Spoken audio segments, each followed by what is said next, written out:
तो हेलो दोस्तों, welcome to शोएब्स unfiltered journey. तो आज से अपने इस सफ़र की शुरुआत कर रहा हूँ मैं। और इससे पहले मैंने एक इंट्रो वीडियो डाला था। होपफुली वही है कि इतनी जल्दी रिस्पांस नहीं आता है पहली वीडियो का। तो अब मैंने खुद से ये डिसाइड कर लिया है कि मैं क्या करता हूँ। लोगों को मनी रिलेटेड प्रॉब्लम्स बहुत ज़्यादा होती हैं कि कैसे मनी को मैनेज करें और कैसे पैसे को समझा जाए और कैसे उनको खर्चा किया जाए, जो भी चीज़ें होती हैं। तो उससे रिलेटेड मैंने सोचा है कि सबसे पहले स्टार्ट करते हैं मेक एपिक मनी, जो कि अंकुर वारिकू ने पब्लिश की है। और अंकुर वारिकू ने 2 और बुक्स पब्लिश की हैं, गेट एपिक शिट डन और आपका डू एपिक शिट। तो मेरे पास डू एपिक शिट भी है ऑलरेडी, लेकिन ये इंग्लिश में है। मैं चाहता हूँ जो भी कंटेंट बनाऊँ वो हिंदी में बनाऊँ, ताकि वो इंडियन ऑडियंस के लिए रिलेटेबल रहे और वो अच्छे से समझ पाएँ इसको।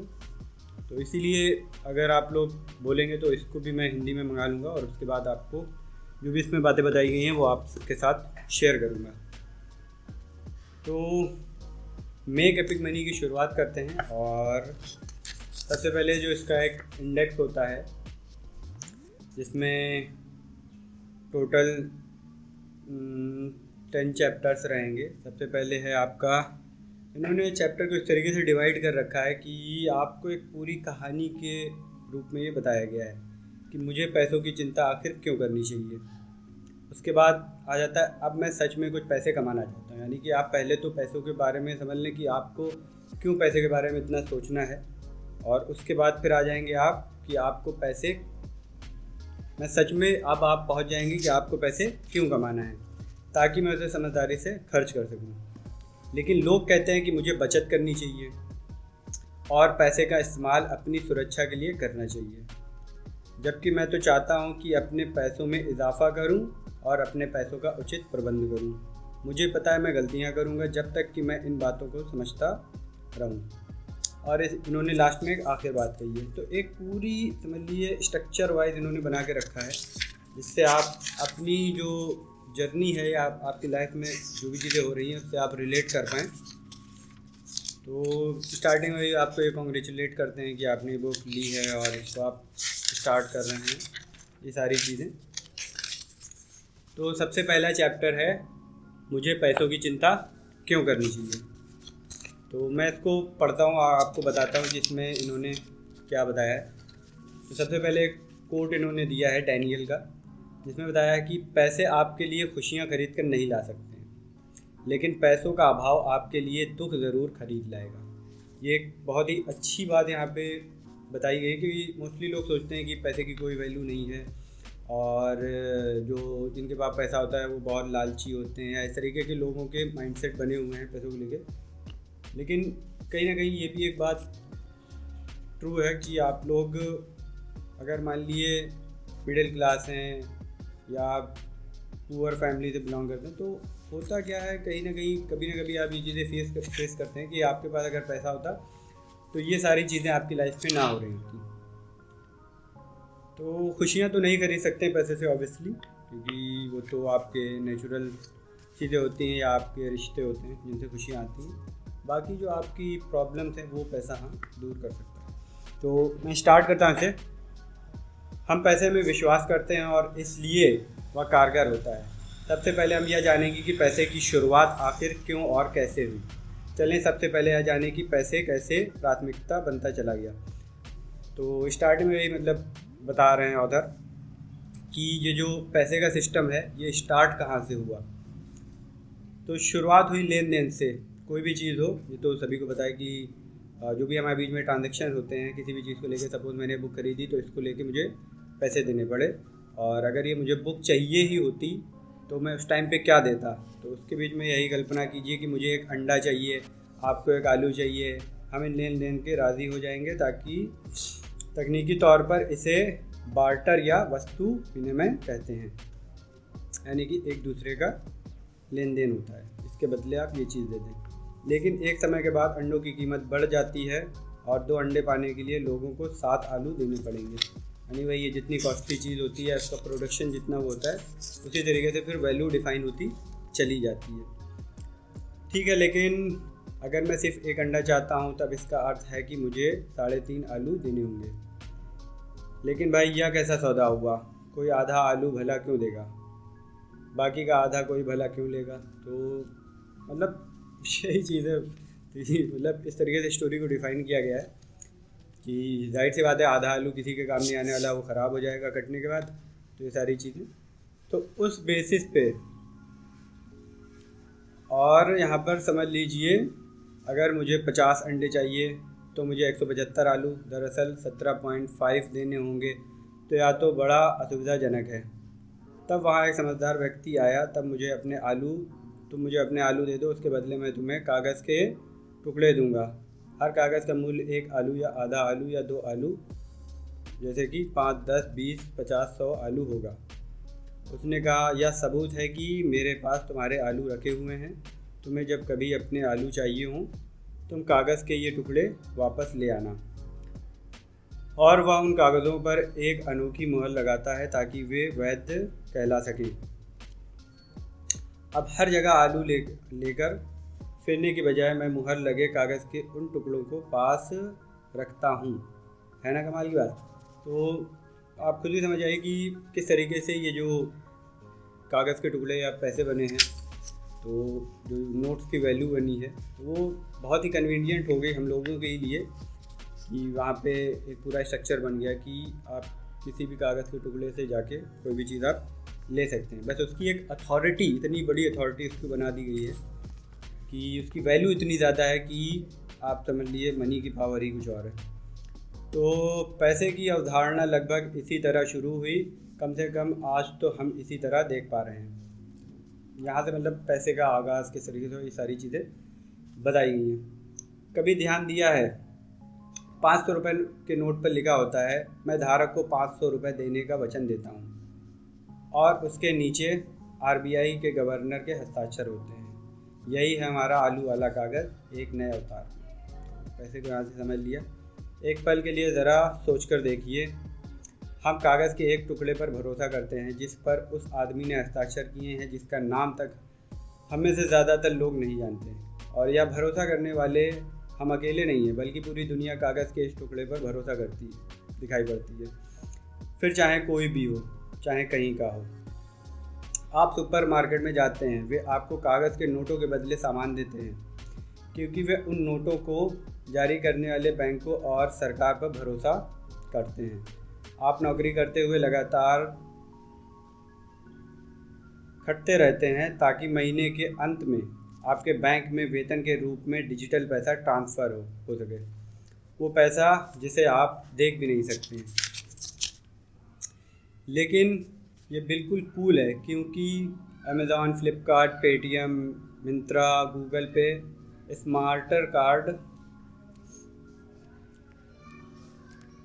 मास्टर कार्ड, वीज़ा कार्ड, ये सबके सब एक अदृश्य पैसे पर भरोसा करते हैं और उसे स्वीकार करते हैं। भले वे आपको ना जानते हों, भले वे आप पर भरोसा ना करते हों, लेकिन वे पैसों पर ज़रूर भरोसा करते हैं। तो मतलब धीरे धीरे डिजिटल चीज़ें जो आती गई हैं, लोगों का सिंपल वही है कि आप तो समझ लिए पैसों पर कितना भरोसा कर रहे हैं। मतलब जो भी हो, गवर्नमेंट है तो आपको पैसे पे भी भरोसा है। तो इसी तरीके से डिजिटल पैसा, जिसको हम लोग देख भी नहीं सकते, बस क्या होता है हमारी स्क्रीन पे कुछ नंबर शो होते हैं, उससे हमें लगता है हमारे पास बहुत पैसा है, वो एक्चुअल में होता है, उसकी पावर है, समझ लीजिए। तो अब यहाँ पर यही कह रहे हैं ऑथर कि कमाल है ना, पैसा क्यों कारगर है? क्योंकि हम उस पर भरोसा करते हैं। दुनिया में भरोसे का सबसे बेहतरीन उदाहरण है पैसा, समझ लीजिए।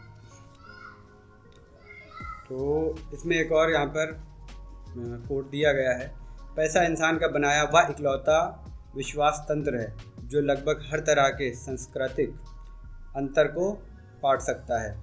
परस्पर विश्वास को दिखाने वाला यह सबसे अधिक सार्वभौमिक, सबसे अधिक प्रभावशाली तंत्र है। ये बताया युवा नोआ हरारी ने। क्या पैसों से खुशियाँ खरीदी जा सकती हैं? तो यहाँ से अब आगे जो समझ लो, स्टार्टिंग में हमारा कोट था कि पैसे आपके लिए खुशियाँ खरीद कर नहीं ला सकते, लेकिन अब इसी के ऊपर क्वेश्चन भी किया गया है, क्या पैसों से खुशियाँ खरीदी जा सकती हैं? हम हर रोज़ हर समय पैसों का इस्तेमाल करते हैं। जीवन चलाने के लिए हमें पैसों की ज़रूरत होती है। लेकिन पैसा सिर्फ इतना ही नहीं, इससे कहीं ज़्यादा है। हो सकता है कि आप महज चीज़ों को खरीदने का एक ज़रिया मानते हो, लेकिन पैसे की असली ताकत इन सब से कहीं ज़्यादा है। मतलब लोग हमेशा ये सोचते हैं कि हमारे पास पैसा होगा तो हम ये खरीद लेंगे, वो खरीद लेंगे, ये सारी चीज़ें होती हैं। लेकिन आगे बढ़ते हैं और इसमें समझते हैं कि और क्या चीज़ें हैं जो पैसे से रिलेट करती हैं। ये 10 चीज़ें हैं जो हम पैसों के माध्यम से खरीद सकते हैं। मन की शांति, यानी कि मेंटल पीस जो होगा वो पैसों से बना रहता है। कि अगर आप अच्छा कमा रहे हैं तो आपको जो एक इंटरनल सेटिस्फैक्शन चाहिए होता है, और मन में जो आपकी शांति रहती है वो बनी रहती है। जब यह पता चलता है कि स्कूल की फ़ीस, EMI और तनख्वाहों का भुगतान हो चुका है, जब यह पता चलता है कि जिनकी जिम्मेदारी आप पर है उनका अच्छी तरह ख्याल रखा जा चुका है, ठीक है, तो ये सारी चीज़ें जब हो जाती हैं तो आपको एक मेंटल पीस मिल जाता है। स्वास्थ्य यानी कि हेल्थ का भी बहुत बड़ा रोल है पैसों में। तो सबसे पहले अच्छी स्वास्थ्य सुविधाएं, बीमा, पौष्टिक आहार, जिम की सदस्यता, फिटनेस क्लासेस, तंदुरुस्ती बनाए रखने की विभिन्न गतिविधियां। तो हेल्थ में भी पैसे का एक बहुत बड़ा इंपॉर्टेंट रोल है। मतलब आप अच्छा खाएंगे, अच्छा पहनेंगे और आपकी फैमिली सुरक्षित रहेगी, समझ लीजिए आपके पास इंश्योरेंस होगा, तो आपकी आगे की लाइफ बहुत ही सुकून से कटेगी। गुणवत्तापूर्ण खान पान, जैसे कि जंक फूड सस्ता होने का एक कारण होता है या हमारे स्वास्थ्य के लिए ख़राब होता है। गुणवत्ता से भरा होता है, हेल्दी फूड महंगा होता है, ठीक है। पैसे हों तो उन्हें ख़रीदा जा सकता है, यानी कि आपके पास पैसे होंगे तो आप जो भी आपके लिए हेल्दी फूड्स होंगे, आप तो फ्रूट्स लेंगे, अच्छे समझ लिए ड्राई फ्रूट्स लेंगे, सारी चीज़ें आप खाएंगे, तो ये सब चीज़ें तभी आप कर पाएंगे जब आपके पास पैसा होगा। अब यहाँ पे सुरक्षा की बात आ जाएगी, यानी कि आपकी सिक्योरिटी। पैसा हो तो खुद का वाहन लिया जा सकता है, एक सुरक्षित मोहल्ले या पड़ोस में रहा जा सकता है, सिक्योरिटी लगाई जा सकती है। आपके पास पैसा होगा, आपका अच्छा घर होगा, कैमरे लगे होंगे, आपके पास एक अच्छी कार होगी, तो ये सारी चीज़ें आपके पास होंगी अगर आपके पास पैसा होगा, सिक्योरिटी होगी, समझ लीजिए। फिर विकल्प, यानी कि आपके पास जब पैसा होता है तो आपके ऑप्शन भी होते हैं कि आप क्या आगे कर सकते हैं। तो या कॉलेज चुनने, या वह इस नौकरी को पैसों के लिए चुनें, या कुछ नया सीखने के लिए काम से कुछ दिन की छुट्टी ले लें, या लगातार करते रहें। पैसे हमें चुनने की सुविधा देते हैं, यानी कि अगर आपके पास बैंक बैलेंस बढ़िया बना हुआ है, आप सोच सकते हैं कि आपको ये चीज़ नहीं करनी है, आप इसमें करना चाहते हैं या इसमें आप आगे बढ़ना चाहते हैं, तो वो चीज़ आप बहुत ईजिली समझ लिए कर पाएंगे और आपको इतना सोचना नहीं पड़ेगा। आराम, यानी कि आप रेस्ट अच्छे से ले सकते हैं। एक आरामदेह गद्दा, अच्छे जूते, गर्म कपड़े, एयर कंडीशनर, अच्छे इलेक्ट्रॉनिक सामान, आप अपने समझ लीजिए सुविधा, आपको जो सुकून चाहिए उसके लिए, सुविधा के लिए आपके पास पैसा होगा तो आप AC, ये सारी चीज़ें मतलब लगा सकते हैं जिससे आपको आराम की ज़िंदगी आप काट पाएँ। साहस हो गया, पैसे हमें साहसिक फैसले लेने में मदद करता है, असफलता के भय को कम करता है, कुछ नया करने या नया सीखने और निडर बनने में सहायता करता है। अब कॉन्फिडेंस बिल्ड होता है, जब पैसा आता है तो कॉन्फिडेंस बिल्ड होता है। इसमें क्या है, आप बहुत सारी नई चीज़ें कर सकते हैं, एक्सप्लोर कर सकते हैं, ठीक है, और आपको अंदर से कोई डर नहीं रहता है। तो ये भी एक काम हो जाता है पैसे का, अगर आपके पास पैसा होता है। फिर खुश परिवार, हमारे माता पिता, भाई बहन, जीवन साथी और दोस्त जिन चीज़ों को हमेशा से चाहते रहे हैं, उन्हें वे सब मुहैया कराकर हम खुशनुमा तरह से सरप्राइज़ कर सकते हैं। यानी कि आपके ब्रदर्स हैं, फैमिली मेम्बर्स हैं, जो भी हैं, आपकी वाइफ है, वाइफ को कुछ पसंद है कि उसे भाई नेकलेस चाहिए है, ज्वेलरी चाहिए है, आपने उसको ला के दे दी, एक सरप्राइज़ दिया, तो ये एक परिवार की खुशी बनी रहती है इससे। ये सब भी आप तभी कर पाएंगे जब आपके पास पैसा होगा। नए अनुभव, यात्राएं, संगीत समारोह, सफारी, क्रूज, जीवन में महज एक बार होने वाले विशिष्ट घटनाओं और कार्यक्रमों में जाना, दुनिया की बेहतरीन चीज़ों का अनुभव करना। यानी कि जब आपके पास पैसा होगा तो आप ट्रैवल कर पाएंगे, अच्छी अच्छी जगह एक्सप्लोर कर पाएंगे और आपको बहुत सारी चीज़ें समझ लिए बाहर जाके सीखने को भी मिलती हैं, आपके नए नए एक्सपीरियंस होते हैं।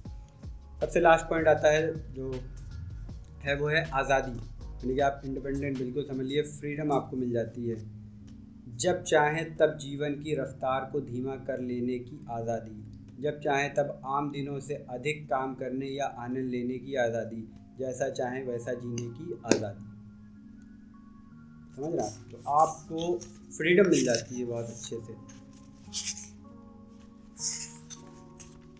ये इतना हो गया, 2 और बस पेज बचे इसके, वो भी मैं कंप्लीट करता हूँ। उसके बाद हमारा फर्स्ट चैप्टर कंप्लीट हो जाएगा। तो ये 10 पॉइंट जानने के बाद अब हम आगे बढ़ते हैं। पैसे की असली भूमिका यह नहीं है कि वह चीज़ों को खरीदे। पैसे की असली भूमिका यह है हमें आज़ादी देना, अपने समय की आज़ादी, अपने चुनावों की आज़ादी, हम जैसे जीना चाहते हैं इसकी आज़ादी। एक ऐसी दुनिया की कल्पना कीजिए जहां आप अपनी मर्ज़ी से सोकर उठते हैं बिना अलार्म के। आप अपनी सुबह का रूटीन आराम से पूरा करते हैं। जो चीज़ें आपको पसंद हैं आप वे करते हैं। अच्छी तरह नाश्ता करते हैं। आपको कोई हड़बड़ी नहीं है। आप ऑफिस के पास रहते हैं या फिर घर से ही काम करते हैं। कोई ट्रैफिक जाम नहीं। आप दिन भर काम करते हैं। यह चुनौती भरा काम है लेकिन उतना ही आनंददायक है। आप सच में अपने काम का मज़ा लेते हैं। शाम को आप कुछ नया करने की कोशिश करते हैं, तैरने जाते हैं, दोस्तों के साथ घूमते हैं या आराम करते हैं। आप खुश और कृतज्ञ महसूस करते हुए अपने दिन को समाप्त करते हैं। कोई तनाव नहीं। आपको पूरी आज़ादी है।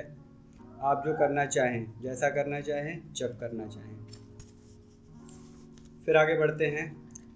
हम अपने लिए यह जीवन बना सकते हैं बशर्ते हम यह समझ लें कि हमें पैसों के लिए काम करना बंद करना होगा, बल्कि कुछ ऐसा करना होगा जिससे पैसा हमारे लिए काम करे। तो ये जो पॉइंट है ये रिच डैड पुअर डैड में भी बताया गया है। और मैं दिखा दूँ, मैंने अपनी फर्स्ट वीडियो में डाला था कि मेरे पास रिच डैड पुअर डैड भी पड़ी हुई है, तो इसको भी स्टार्ट करेंगे। ये बुक बहुत जल्दी कंप्लीट हो जाएगी। मोस्टली 10 दिन में 10 चैप्टर हैं तो 10 दिन में कंप्लीट ही हो जाएगी। तो ये पॉइंट बहुत अच्छे से बताया गया कि आप जो मान लीजिए आप जॉब कर रहे हैं तो आप इतना पैसा कमा लें, वहाँ से इतना पैसा कमा लें कि अब आप उस पैसे को अपने लिए काम कराना शुरू कर दें। आप थोड़ा अपना दिमाग लगाएं कि आप कहाँ पे इन्वेस्ट कर सकते हैं, क्या कर सकते हैं, जहाँ से आपको एक अमाउंट मिलना शुरू हो जाए। या आप ऐसे लोगों को रख सकते हैं जो आपके लिए काम करें। कुछ आपको अपने लिए फिगर आउट करना पड़ेगा और सोचना पड़ेगा कि आप जो पैसा कमा रहे हैं वो आपको और पैसा कैसे कमा के दें। ठीक है, तो ये पॉइंट वहीं से निकल के आता है। फिर वित्तीय मामलों में सबसे अधिक लाभांश इस बात का मिलता है कि आप चुन सकते हैं आप क्या काम करना चाहते हैं, कब करना चाहते हैं, वह काम किसके साथ करना चाहते हैं और कब तक करना चाहते हैं। ये जो कोट है ये लिखा है मॉर्गन हाउसेल ने। ये साइकोलॉजी ऑफ मनी का एक पॉइंट है जो इन्होंने यहाँ पे दिया है। तो ये चीज़ें मतलब आप जब पैसा समझ लिए होगा तो आप खुद ही डिसाइड कर पाएंगे मुझे अपने दोस्त के साथ काम करना है, मुझे अपने कलीग के, जो भी आप जिसके भी साथ करना चाहेंगे, आप कंपनी खड़ी करना चाहते हैं आप कर सकते हैं। तो इस चैप्टर का यहीं से एंड होता है। नेक्स्ट चैप्टर रहेगा अब मैं सच में कुछ पैसे कमाना चाहता हूँ। तो ये मैंने पूरा कंप्लीट किया है। इसमें जो कंक्लूजन निकलता है कि हमें पैसों की चिंता क्यों करनी चाहिए, ये जो हमारा चैप्टर है मुझे पैसों की चिंता क्यों करनी चाहिए, इसमें जो भी कॉन्सेप्ट रहे हैं वो यही रहे हैं कि आप पहले तो पैसे को आपने चिंता की बात है। तो इसमें क्या होता है कि आपको बहुत सारी चीज़ें जो 10 पॉइंट्स है कि मैं दिखा के बोल ही देता हूँ। वो 10 पॉइंट ये हैं कि आपको मन की शांति, स्वास्थ्य, गुणवत्तापूर्ण खान पान, सुरक्षा, विकल्प रहेगा, आराम रहेगा, साहस रहेगा, खुश परिवार आपका, नए अनुभव, आज़ादी, ये सारी चीज़ें आपको पैसे से ही मिलेंगी। तो आपको इसलिए पैसों की चिंता करनी चाहिए। और आज के लिए इस वीडियो को यहीं पे एंड करते हैं। ये पूरा एक चैप्टर कंप्लीट हो गया है। तो नेक्स्ट चैप्टर मैं कल आप लोग जब बताएंगे मैं रीड करूँगा और उसको डाल दूँगा, और या मुझे जब टाइम मिलेगा मैं उसको डाल दूँगा। तो आप लोग चैनल को सब्सक्राइब करें, लाइक करें इस वीडियो को, और जो भी आपकी क्वेरीज रहें कमेंट में डालें। आप किस चीज़ को लेके क्या थॉट्स आ रहे हैं, आपको क्या जानना है, तो मैं फिगर आउट करके वो कोशिश करूँगा आपको उसका आंसर दूँ। और जो भी आप नेक्स्ट बुक चाहते हैं, और जितने ज़्यादा कमेंट होंगे किसी भी चीज़ को, किसी भी बुक को लेके, नेक्स्ट बुक वही मैं स्टार्ट करूँगा। ठीक है, होपफुली आपने ये चैप्टर एंजॉय किया होगा। मिलते हैं जल्दी नेक्स्ट वीडियो में। Thanks for watching, bye, thank you.